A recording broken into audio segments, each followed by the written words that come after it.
huli sa oras. Amen. Ngayon, tingnan niyo po ang sabi si Jesus po ang may sabi nito. Nang oras ding yaon siya'y nagalak sa Espiritu Santo at sinabi, ako'y nagpapasalamat sa iyo, O Ama, Panginoon ng langit at lupa, na iyong inilihim. So may mga bagay na hindi po ito makikita ng tao, maliban doon sa pinili niya. Sabi niya, inilihim ang mga bagay na ito sa mga pantas at matatalino. So ibig sabihin, kahit na nag-Bible school ka, kahit na 10 beses kang nag-Bible school, kung hindi sa iyo maghahayag ang Diyos, wala kang malalaman. At maraming mga nag-Bible school, hindi nila alam itong alam natin. Okay, sabi niya, at ipinahayag mo sa mga sanggol. Kanino po inihahayag ng Diyos ang kanyang lihim? Sa sanggol. Sinong sanggol? Yung batang dumididi?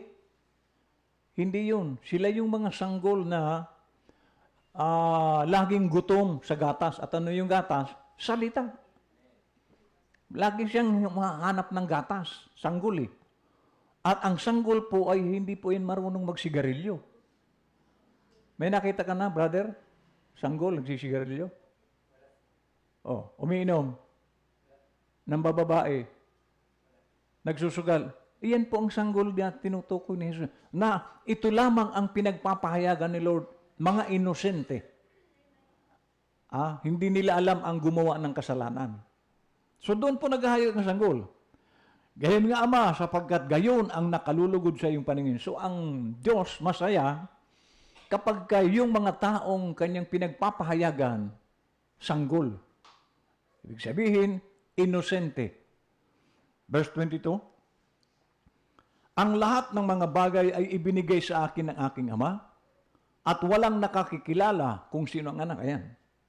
Wala raw kaya nga nung bumaba si Jesus Christ, walang nakakilala sa kanya maliban doon sa alagad niya. Buong mundo, hindi siya kilala. So bakit? Sa pagkasabi rito, walang nakakakilala kung sino ang anak, kundi ang Ama. At kung sino ang Ama, kundi ang anak. So maging ang Diyos, maraming hindi nakakakilala sa Diyos. Okay? Kasi kung alam nila ang Diyos, hindi magiging 3 persona ang Diyos. Kung alam nila.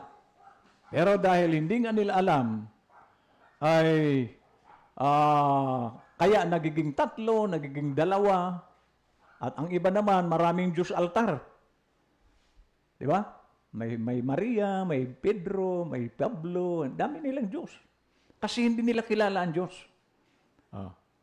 At sabi rito, kundi ang anak at yaong ibiging pagpahayagan ng anak. So ang Diyos lamang ang tanging magpapahayag para makilala mo ang Diyos. Amen. Okay.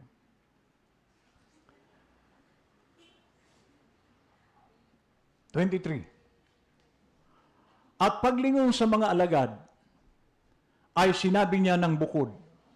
Nung lumingon ng mga alagad, anong sabi ni Lord? Mapapalad ang mga matang nakakikita ng mga bagay na inyong nakikita. So mapapalad daw. Ang alin? Ang mga matang nakakita ng mga bagay na inyong nakakita. So sa panahon niya, mapalad yung mga taong nakikita nila si Jesus Christ. Amen. So, ang makita ng tao si Jesus Christ, mapalad. At ngayon, bumalik si Lord sa mga mananampalataya. Mapalad ka kung dalawin ka nung tinitirahan ni Lord kasi iyan si Lord ngayon. Amen. Sabi niya,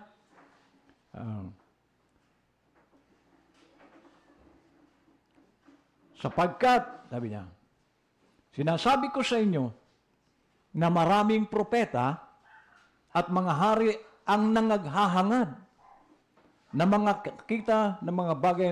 So maraming propeta raw. Maraming hari na inaasam nilang makita si Lord. Pero hindi nila nakita. Sumapalat ngayon dahil marami kang makikita. Mga alagad ngayon, maraming makikitang Jesus Christ. Amen. Okay, sabi niya. At mga rinig ng mga bagay na inyong nangaririnig. So marami pong hindi po ito naririnig na mensahe natin. Amen? Now, punta po tayo sa propeta.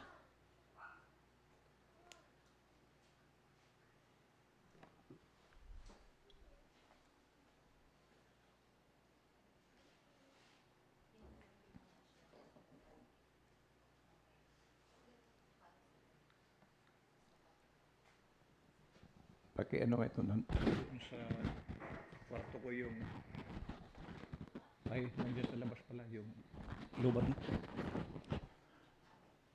Okay, dito po tayo sa propeta. Dahil sabi kanina, ay hindi po lahat naghahayag si Lord ng kanyang salita. Marami po ang taong hindi alam ang salita ng Diyos. Now, dito po sa Uniting Time and Sign, paragraph 97, 064, sabi niya. Ito po ang sabi ng prophet.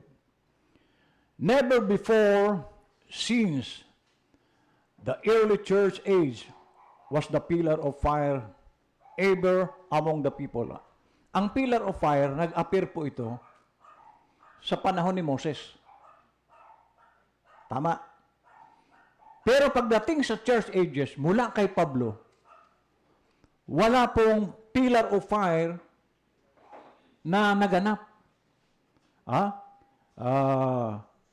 Never before, sabi niya, since the early church age, did they ever see the things that we're seeing today? So, pero sa panahon ni Brother Branham, lumabas itong pillar of fire. So, ibig sabihin, mula kay Moses, ngayon lang uli nangyari. Sa panahon ng church age, Laodicea. Ibig sabihin, hindi po sa lahat ng panahon nag-a-appear itong pillar of fire. So, sabi ni prophet, hindi ito kailanman nangyari sa mga nakaraang 6 na church ages. Ngayon lang, sabi niya. Nakita niyo ba? Meron ba tayong alam na nag-appear ang pillar of fire sa 6 na nakaraang church ages? Wala, sabi niya. Kaya sabi niya, did they ever see the things that we're seeing today? And this was only made possible when God sent the 7 seals. So nag-appear ito nung ihayag sa propeta ang 7 seals, ang 7 tatak. And give us a sign by it. And send 7 angels down out of heaven and come to bring back that scattered word from them denominations and tie it back into the word of God again to bring down His Holy Spirit. So ang mensahe, hindi po noon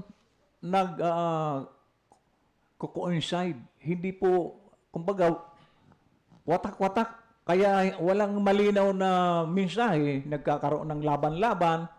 Katulad nitong second coming, talagang magugulo po ang mga mensahe ng mga yan. Kasi wala po ang pillar of fire yan. Kaya dito sa third coming, makikita nyo ang samahan namin. Wala po ditong bangayan. Nagkakaroon din kami pagka mayroong pero pagdating sa mensahe, nagkakaisa kami. Bakit? Kasi yung mensaheng nagwatak-watak noon, ngayon ay pinag-isa ito ng Panginoon. Amen. Ng banal na Espiritu. Amen. From that time, sabi niya, E-86, 086, sabi niya. Ito po ang sabi ng prophet. Now, I know,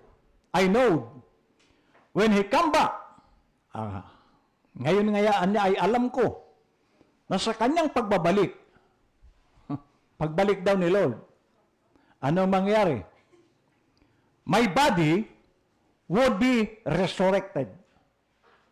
Pagbalikan niya ng Panginoon, mariresurrect ang body ko. Ang tanong, hindi pa ba bumalik?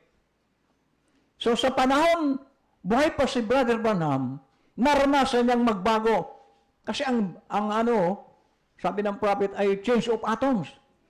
So naranasan niya, at sa panahon na yun, bumalik si Lord. Sabi niya, my body would be resurrected. So ang resurrection, pag nandyan sa iyo si Lord, resurrected ka. Amen. Kaya kung wala si Lord dyan, mahirap kang ma-resurrect. Kasi sabi ng prophet, I know when He come back, my body would be resurrected. I know that I'd have a body, all the old age will be gone away. Ayun. Pag nagbago na raw, nag-change na ang kanyang, pag siya na-resurrect, mawawala na yung tanda. Ikaw, pastor, resurrected ka na? Yes. But hindi ka naman bumata. Ito pong flesh, hindi po itong tinutukoy ng prophet. Ang isang Kristiyano, ang tunay na siya nandito sa loob ng katawan. Hindi po yan tatanda. All of the old age will be gone away. Pag dumapo sa iyong resurrection. Amen. Kaya, tingnan niyo po ang pakiramdam niyo. Ako, ang pakiramdam ko, yung parang dati. Ang tumatanda lang sa akin, laman. Pero yung dati ko, wala akong maramdamang tumanda ako. Kasi resurrected po. Amen? You will never be old there after the resurrection yun. No, sir. Every symbol of sin will be taken away. So lahat daw ng simbolo ng kasalanan, matatanggal. And old age is a symbol of sin. Ang pagtanda pala, simbolo lang yan ng kasalanan. Kaya tayo tumatanda dahil sa kasalanan. Kasi kung hindi nagkasala si Adan at Eva, mananatili sana si Adan at Eva at tayo sa bata. Sa kung anong edad ni Adan. Nung likhain si Adan, bata. Matipuno. Walang sakit. Lahat sana tayo ganon. Kung hindi sila nagkasala. So, kaya tayo pala tumatanda dahil sa kasalanan. Amen? And old age is a symbol of sin. So, everything that represented sin will be taken away. So, wala po kasi, sabi ng prophet, walang ibang totoo maliban sa salita ng Diyos. Pag ito'y hindi salita ng Diyos, perversion po yan. At kasama sa perversion ang kasalanan. At hindi po ang Diyos ang may pasimula ng kasalanan. Si Satanas.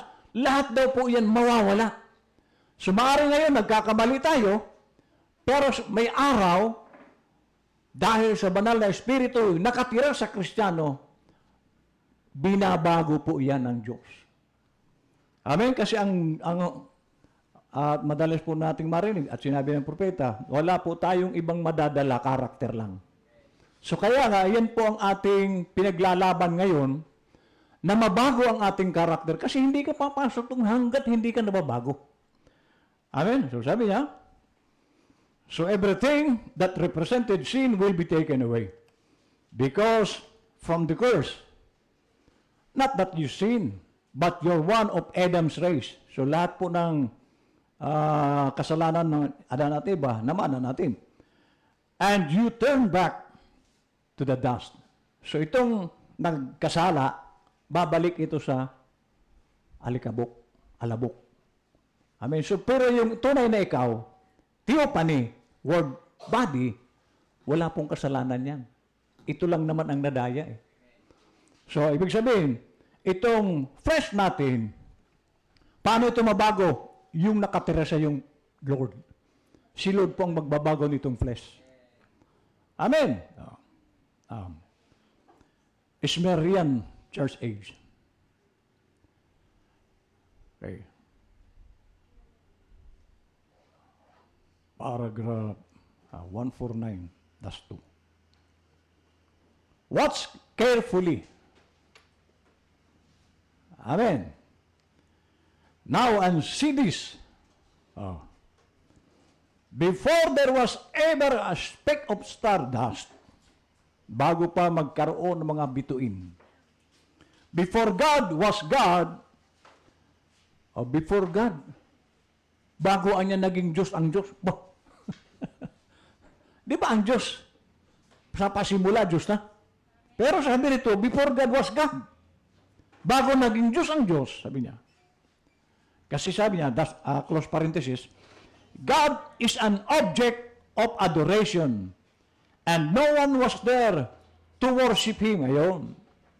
Kaya pala siya, hindi Diyos sa panahon na yon, mag-isa lang siya. Kasi, sabi sa close parenthesis, ay, God is an object of adoration. So, nangangailangan ang Diyos ng worship or pagsamba para siya masabing Diyos. Kaya nung meron na, nag-create ang Diyos ng mga anghel, naging Diyos na siya. Kasi doon lang siya merong sumamba. Amen. Sabi niya. So he was at that time only potentially God. And he was known only as eternal spirit. Kasi doon sa 7th dimension, mag-isa lang doon ang Diyos. At siya'y espiritu sa 7th dimension. Pero, pakinggan po natin to. He was known only as eternal spirit. The bride was already in his mind. Oh. Bagamat nag-iisa ang Diyos doon, yung mga, ang nobya, o mga nobya ni Jesus Christ, nandoon sa lugar ng 7th, pero nandoon lang sila sa kaisipan ng Diyos, ang bride. Okay, tingnan natin mabuti the bride was already in his mind.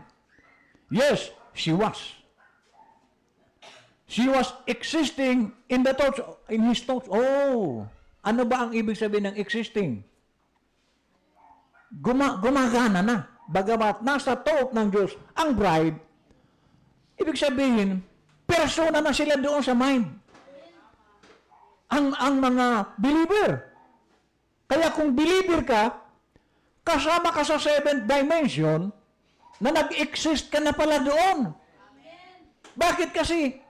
Tuloy natin para makita natin kung bakit nag-exist tayo. She was existing in his thoughts. Hindi ba?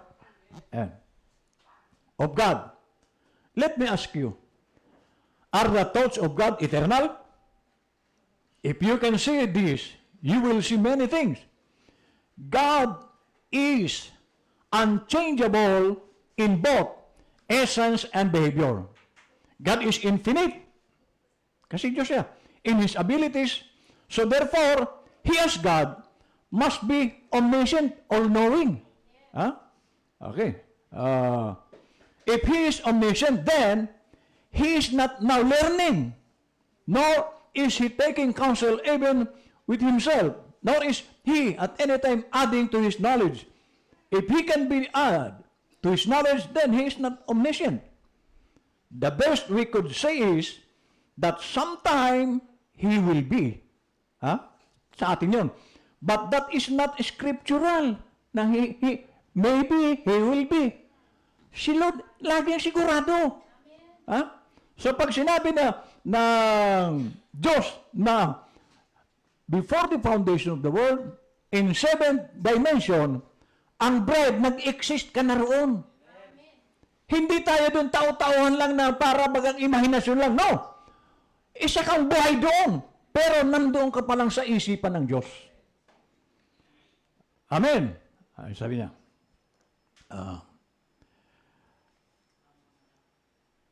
The best we could say is that sometime He will be. But that is not scriptural.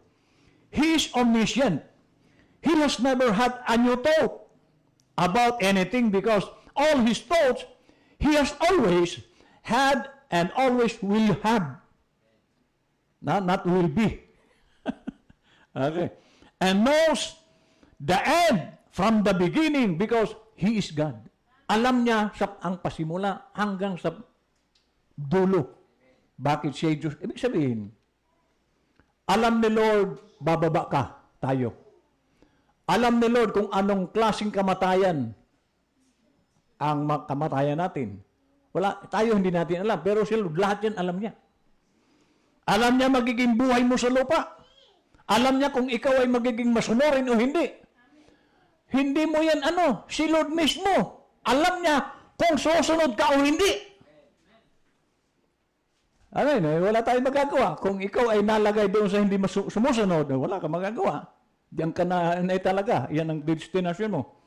Sabi niya, thus the thoughts of God are eternal. So ano ang kaisipan ng Diyos? Walang hanggan. Ayun. At hindi lamang walang hanggan, they are real.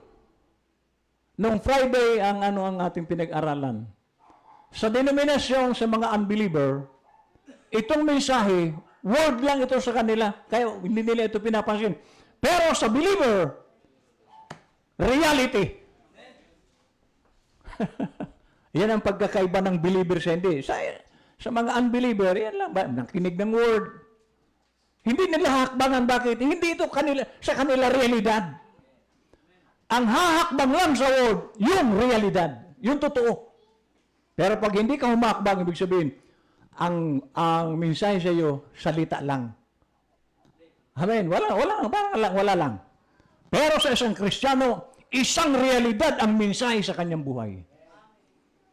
Okay, sabi niya,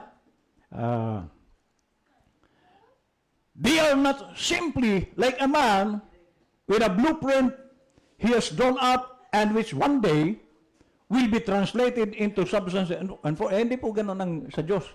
Ang Diyos nananatili kung ano ang sinabi niyang una hanggang sa dulo. Tayo, may sinabi tayo ngayon, sa susunod na araw, iba na. May pinangako tayo kay Diyos, nababago.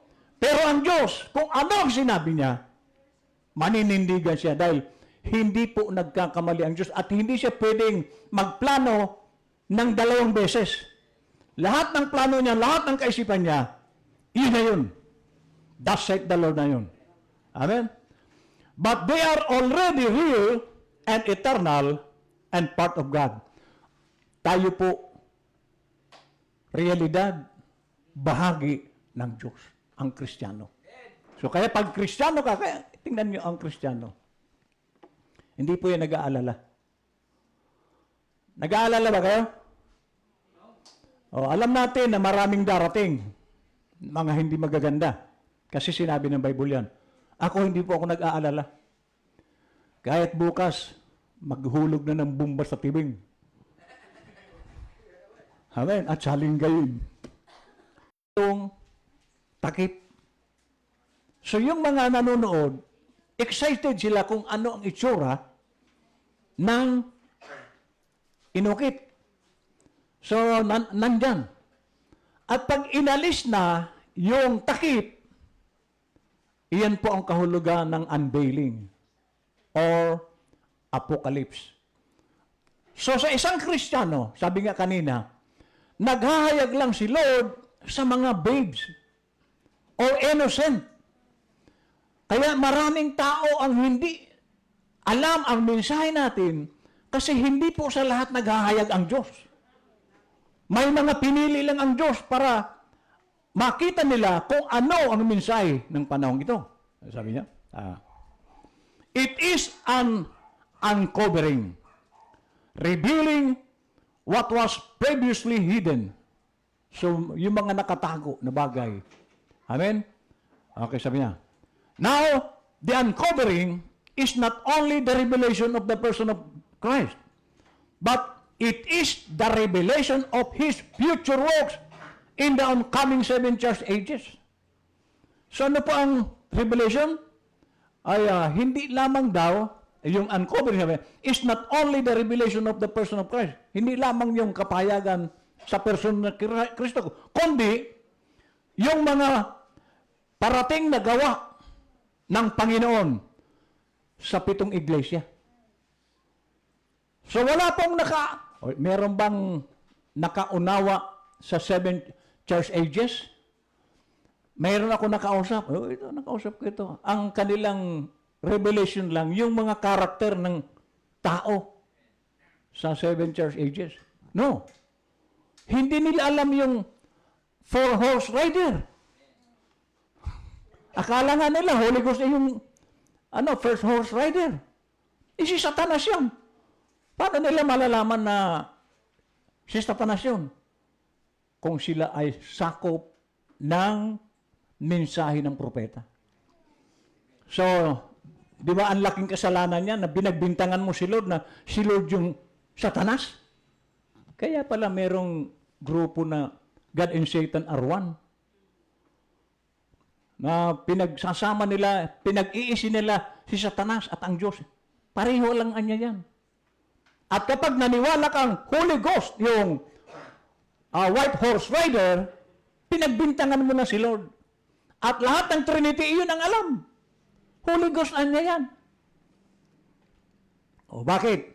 Kasi hindi sa kanila naghahayag ang Diyos. Sabi po dito, the importance of revelation by the Spirit to a true believer can never be overemphasized. Revelation means more to you than perhaps you realize. So, mahalaga po ang kapahayagan. Kasi, one false move mo rito, lahat na mali na. Kumbaga sa crossword puzzle, di ba? Naka-ano na ba kayo ng crossword puzzle? Isa lang dyan ang mamintis mo, lahat yun mali. Kaya pag nag-ano ka ng crossword puzzle, tiyakin mo na lahat tama. Kasi, kaya nga cross may paganon, may paganon. Oh. Kailangan tugmain mo kung ano yung mga litra. Kahulugan. Amen? Oh. Revelation means more to you than perhaps you realize.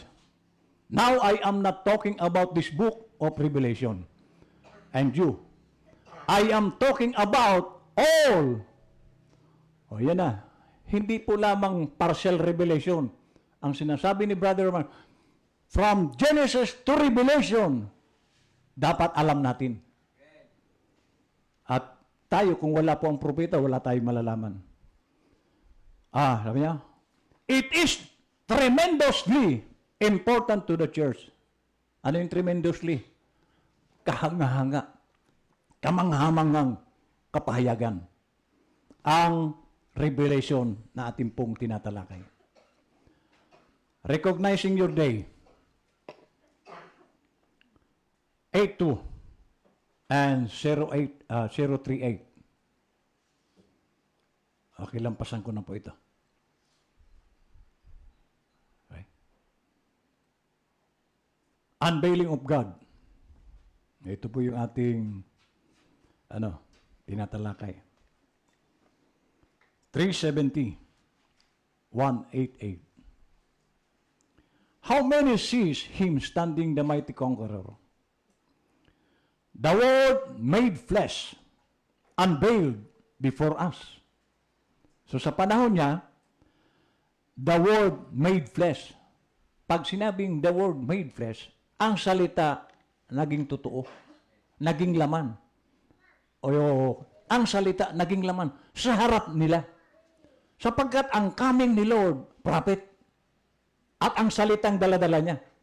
So yung prophet noon, si Lord po yun na nasa katawan ng propeta. Amen? Okay, sabi niya rito. Unveiled before us, the Alpha, the Omega, He that was, which is, and shall come, the root and the offspring of David, was the Son of Man, the Son of God, Son of Man, and will be Son of David. So ang Son of Man, magiging Son of David. Kaya pag hindi ka naging Son of David, nanatili ka sa Son of Man lang, Yung utak ng mga ganon na hindi na nakaalis, ibig sabihin na natili silang sanggol. Amen. Okay. You believe it with all your hearts, unveiling himself in each age, taught it to be, taught it to the believer, veiling himself in human flesh. So ang Panginoon, mga kapatid, kung paanong nagkatawang tao si Lord sa first coming niya, ganon din sa second coming. Paano nagkatawang tao si Lord sa second coming? Yung 120 baptized doon sa upper room. Yung bumabang tongues of fire, Holy Ghost po yun. Sa 120. So, bawat coming ni Lord, lagi tao. Unang coming niya, singular na tao, Jesus Christ. Ang second coming niya, Pentecost, to 1963, yan na po yung Son of God ministry, dispensation.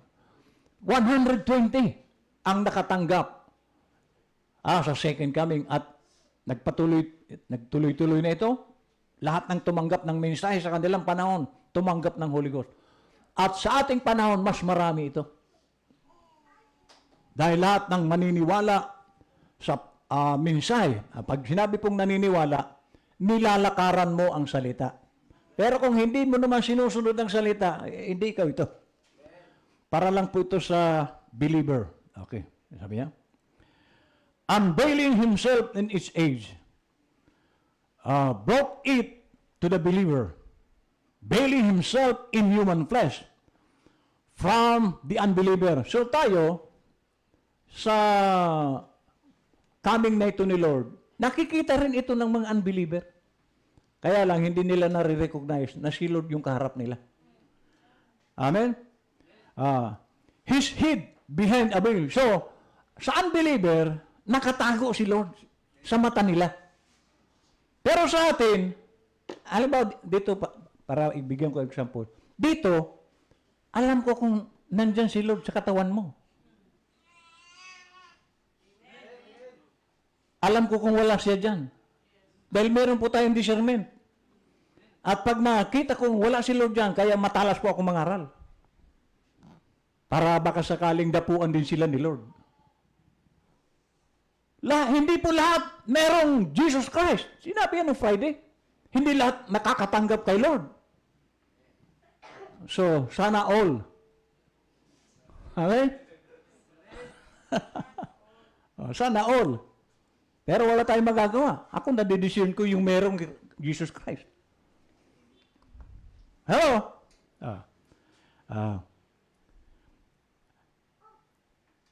Brought it to the believer, veiling himself in human flesh from the unbeliever.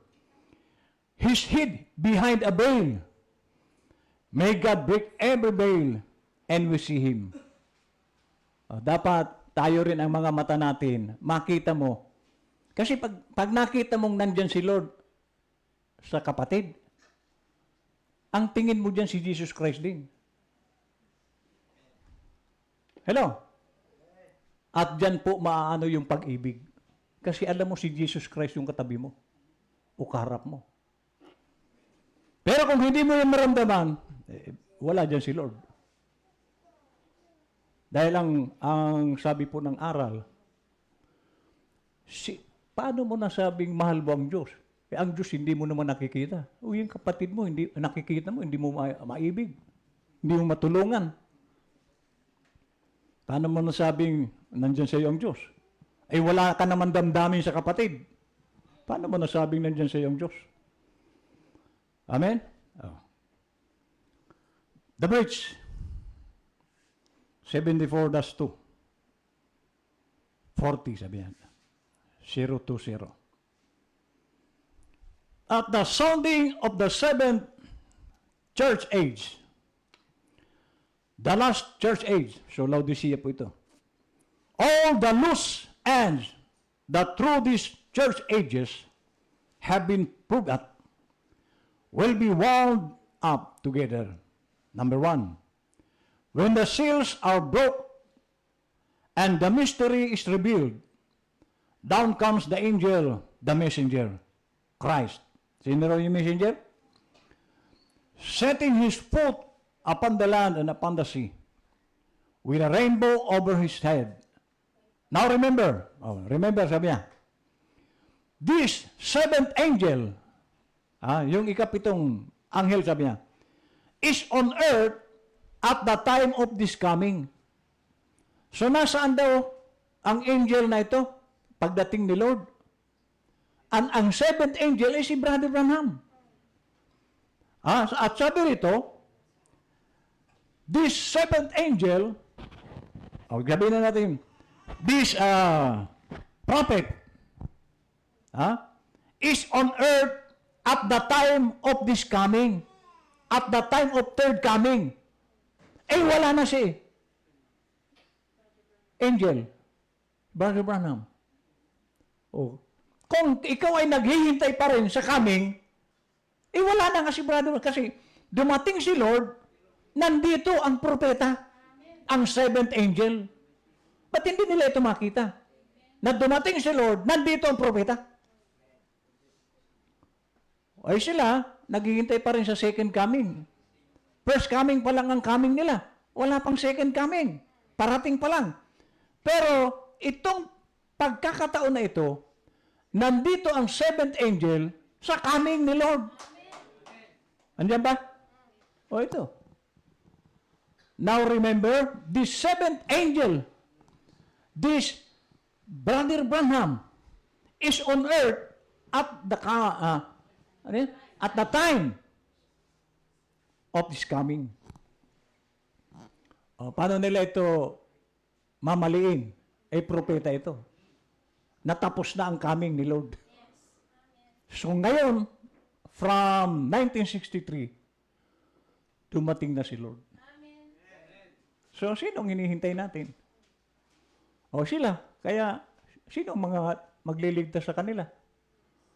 Kung ang tagapagligtas hinihintay nila. Sino ang manggagamot nila? Hinihintay nila ang manggagamot nila. Amen. Pero tayo, kasama natin Kaya nga tayo malakas, malulusog, walang sakit. Kasi kasama natin yung healer. Kasama natin yung Savior. Kaya kahit saan tayo magpunta, iniingatan tayo ni Lord. Amen? Dalawa pa. Okay. Now, dito po sa Feast of the Trumpet. 39-1 at 106. From the seventh angel's messenger of the seventh seal. Brother Branham po ito. So, bagamat nagsasalita siya ng mga propesya, pero siya po ito. Seventh seal. Message. And Revelation 10 was the seventh seal. So, ano daw ang seventh seal? Ang is Revelation 10. Nakasay po rito.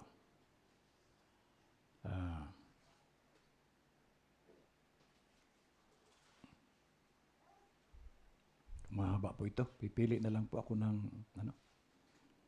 Sa Revelation of Jesus Christ 14-2, sabi niya. It is a revelation because the disciples themselves didn't know these recorded truths.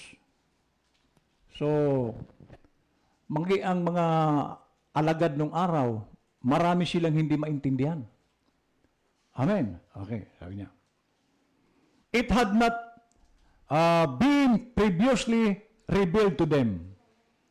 You remember that they came to Jesus in the book of Acts and asked him, "Are you at this time going to restore the kingdom to Israel?"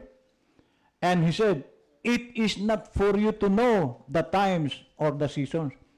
So nagtanong ang mga alagad noon. Hindi nila alam kung kailan itatatag ni Lord ang kaharian niya. Pero sa atin, alam natin. Sila hindi nila alam. Sabi niya, it is not for you to know the times or the seasons. Those men were still thinking of Jesus having an earthly kingdom. Ang alam nila, earthly kingdom na magtatatag si Lord ng kaharian niya sa lupa. Pero ang hindi nila alam, heavenly kingdom. Sa believer po ngayon, ang pagtatatag ni Lord, kasi Son of David, kingship po yan, na pag-aralan natin ng Friday, na ang kaharian ni Lord, kaya nga sabi po ng Romans 14:17, for the kingdom of God is not meat and drink, but of righteousness and peace and joy in the Holy Ghost. Hindi po yan kingdom na natural, kundi spiritual kingdom. Amen? Okay. Those men were still thinking of Jesus having an earthly kingdom. But it was a spiritual kingdom that He was going to build. So ano pong kingdom? Spiritual kingdom. At tayo po ngayon ang itinatag ni Lord na kingdom niya. Believer. Amen. Laodicea, Church Age. Chapter 9, 336-4. He was the Son of God. He was of the new creation. Man and God met and joined. Ano raw yung tao at ang Diyos? Nag-meet. Nagkaisa. Naging isa. He was the first of this new race. He is the head of this new race. Colossians 1:18. And He is the head of the body, the church, who is the beginning, the firstborn from the dead, that in all things He might have the preeminence. 2 Corinthians 5:17. Therefore, if any man be in Christ, pagtadaw ang tao, kasi ang sabi ng prophet, man and God met and joined. Ngayon, anong ebidensya na ang tao at ang Diyos nagsama? Galatians, 2 Corinthians 5:17. Ano pong sabi rito? Tara yan.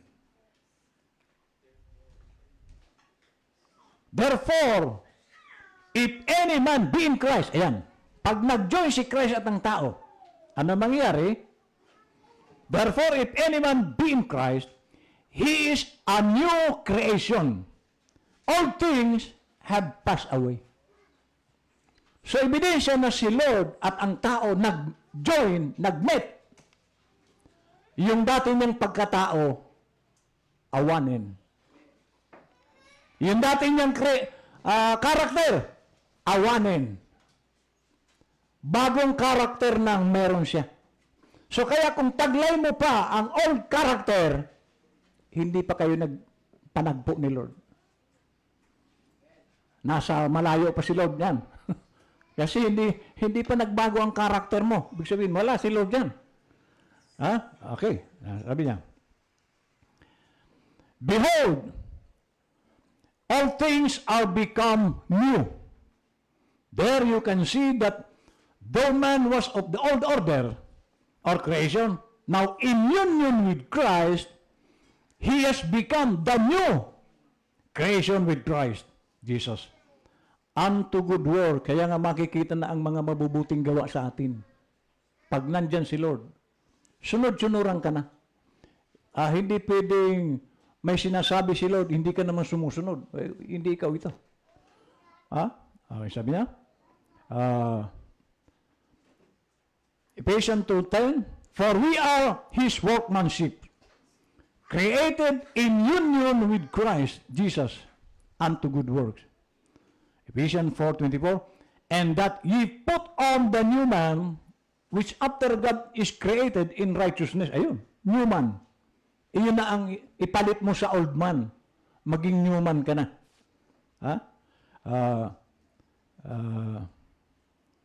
Which after God is created in righteousness and through holiness.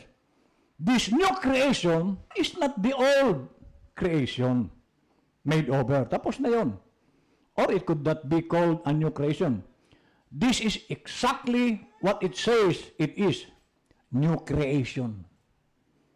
It is another creation. Iba na. Kaya kung nandiyan pa rin sa iyo ang old man, hindi ka pa nagkaroon ng new creation. At nananatili ang atoms mo, nandiyan ang 666. At wala pong 666 na makakarating sa karya ng Diyos. Kaya nga, lagi po natin itong pinapanday na pagiging new creation. Character. New character. Alisin na natin yung dati. Kung tayo po ay laging galit, laging masama ang paningin sa kapwa, alisin na natin yan. Hindi po yan papasok doon kasi ang papasok lang doon, yung character ni Lord. At iyan po ang new creation. Kasi si Lord yung panganay sa new creation eh. At tayo po ang mga subordinates niya. Amen? It is another creation, distinct from the old one. Ayun, iba sa luma. Yung new creation, kakaiba ito. So yan po ang sinasabi ng propeta sa kanyang mensaheng ito. Na sila to, tingnan niyo ang ating text kanina. Naghahayag lang si Lord sa kung sino ang gusto niya. Kaya hindi po lahat alam itong mensahe natin. Ang nakakaalam lang nito, third coming believers.